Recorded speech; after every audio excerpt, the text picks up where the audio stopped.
the Collector of the Impossible, Right. is a character that you've created mostly outside of my involvement in your show. Sure.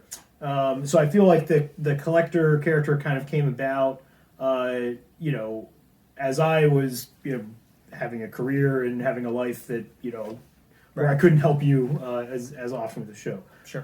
So it's been interesting to see that character develop kind of independently, but its origins are very genuine. Right. That it is still a character that you play, but like any good method acting, it's also a character that aspects of that you live. Right. Right. So we've talked about growing up with our dad being an avid yard sailor and finding cool treasures every weekend, where most of your early magic props came from. True. Yeah.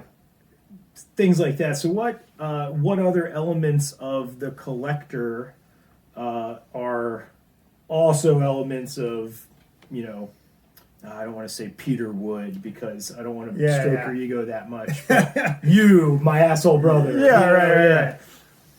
I think, first of all, seeing value in a lot of random things.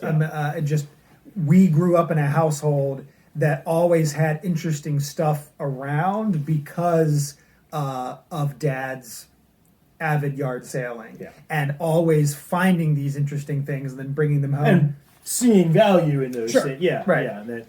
And so and I remember often when people were visiting our house growing up, there was just such random stuff. And whenever they said, "What's the story behind that?" we would just sort of shrug and say, "Yard sale." Yeah. It's not like we went on a quest and we've been looking for something like that for years. It was just sitting there and it had a good price tag, and one of us, typically Dad, found it compelling. Yeah.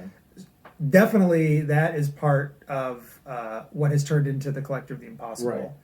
I would say also, you and I have both been naturally drawn to some of the stylings of the Collector. So, watching, Indiana Jones and the kind of steampunk, turn of the century, lots of wood and brass stuff.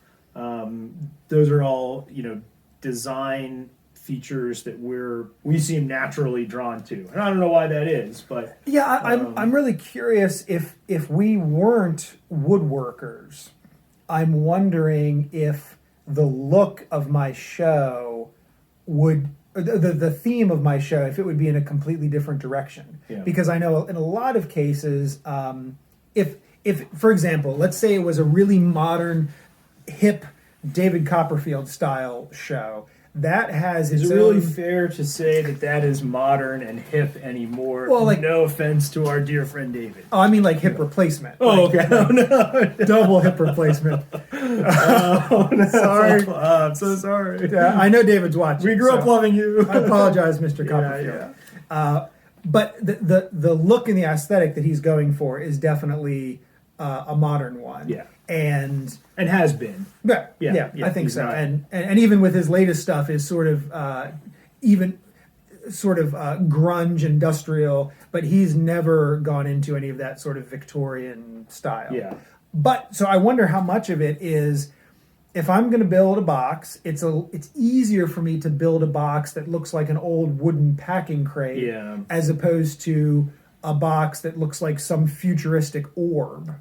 And I don't know how much of that has sort of influenced. I know I've been building packing crates for longer than I've been the Collector of the Impossible. So, why isn't the Collector of the Impossible into Mylar covered magic props of the 70s and 80s?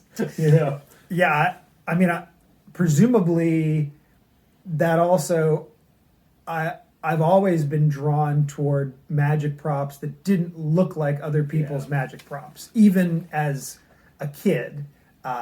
So I'm sure that's part of it, where like if it looks like a magic store thing, then I'm probably not going to be as interested in What it. did we get? There was the like circus wagon cage Right. that is a dove transformation or a rabbit. Yeah, I mean, transformation. I think it was a balloon that you put in there, Okay, and yeah. then you pop the balloon, and then it turns into either two doves or a rabbit. And I remember we acquired one of these, and I thought it was so cool